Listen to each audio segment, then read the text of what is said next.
Welcome back, everybody. Welcome to Naturalism. Here we have The Open Boat by Stephen Crane. You might have read in elementary school, The Red Badge of Courage. I remember reading that when I was in elementary school. That's also by Stephen Crane. And remember, one of the hallmarks for realism is that they're based upon actual happenings. And this story is based upon Stephen Crane's own experience about surviving. He was on a ship and the ship sank and he got into an open boat, kind of like a lifeboat. And with the other surviving crew members, and then they were shipwrecked. So Stephen Crane, not Brain, turned it into this short story. With naturalism, we see character versus the environment. And we have a very small cast of characters. We just have a cook, the oiler, one of the crew members on the ship, the correspondent, who is Stephen Crane, and then the captain of the ship. So we just have 4 people in the open boat.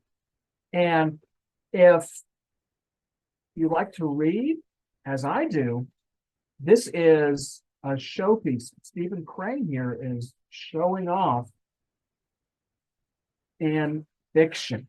One of the things that we always talk about in fiction is you want to show the idea and not tell.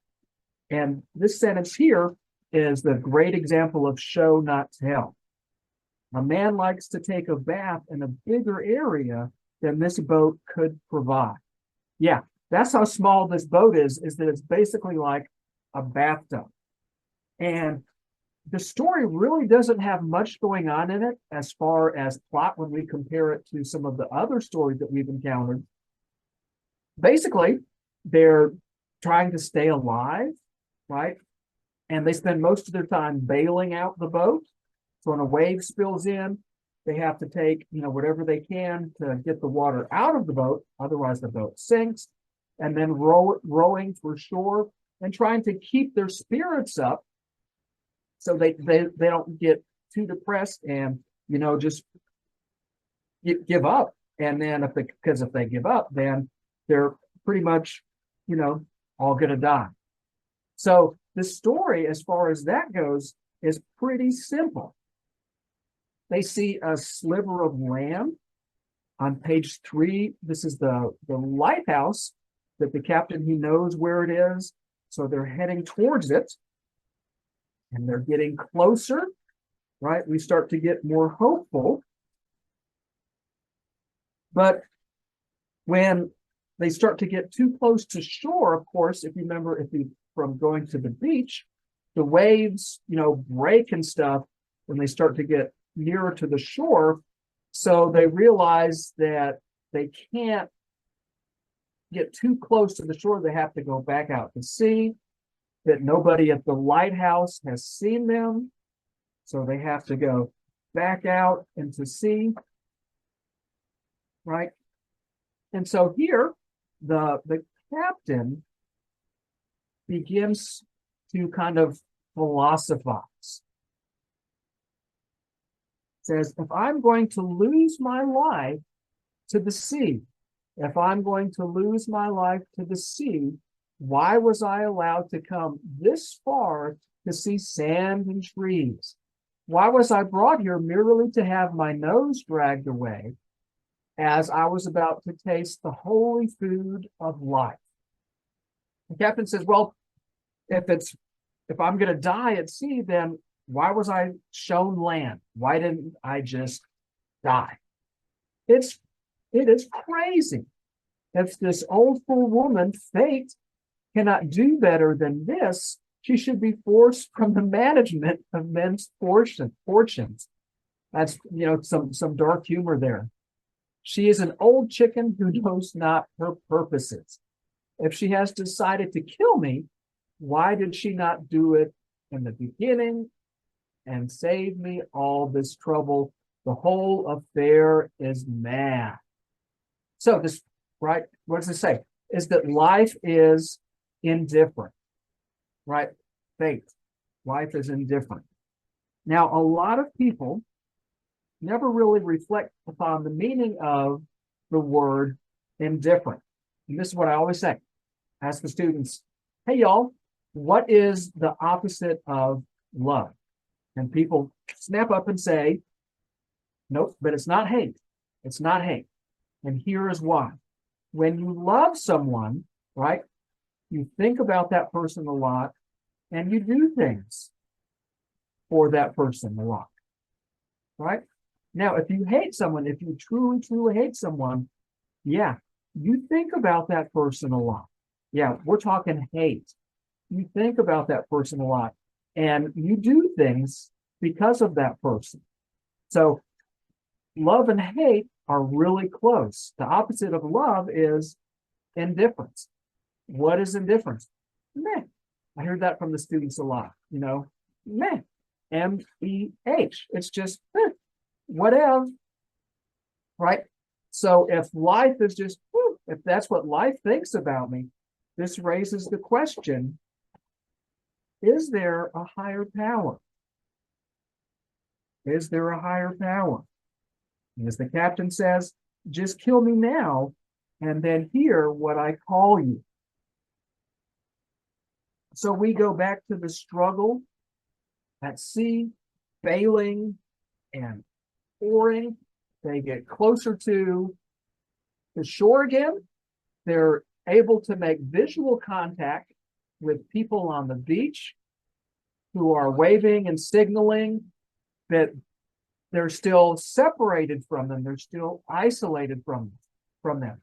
So this only serves to make it even more extreme of being on the open boat. It's like you're being kept away from that which saves you. You can see it. You can smell it, but you can't touch it. You can't taste it. And they have to go out again and then spend another night at sea. So the captain again repeats this. Why?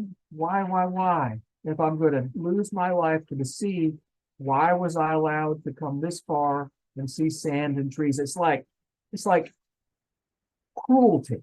It's like torture, right? If you're just going to kill me, just kill me now, as opposed to dragging me through another night at sea, bailing and rowing, trying to make sense of things.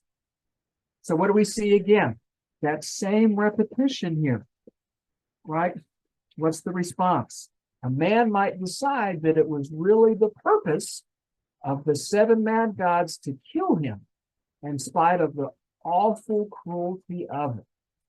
But it was certainly not justice to kill a man who has worked so hard, so hard. Nature is indifferent to our efforts, our struggles, everything that we do to stay alive. Nature just doesn't care. Nature's going to do what she's going to do. And, right? Yeah. Nature, of course, not interested in us. Completely not interested in us. Doesn't care. So now, right, they make their run for it. They're going to get as close as they can. The boat overturns, and then everybody's in the water. And it's January, so the water is bone chilling cold. Hypothermia is going to strike if they don't get to shore real quick. So it's every man for themselves at this point, making it to the beach. And the correspondent lives, oiler, right? He dragged ashore the cook, but then the oiler dies and the rest survive. So what do we see here for themes with Stephen Crane's The Open Boat? Well, of human endurance. What are we truly capable of and staying alive? What does it mean for our lives? human suffering, and overriding those, the indifferent forces of nature and the struggle for meaning in life when faced with adversity. What does life mean? What does my life mean? Why is this happening to me?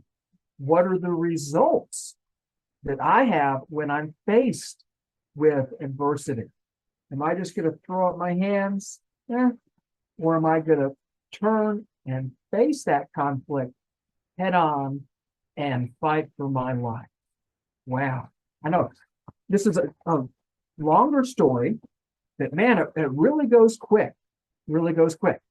So again, this is Naturalism with the Open Boat and Stephen Crane, character versus the environment.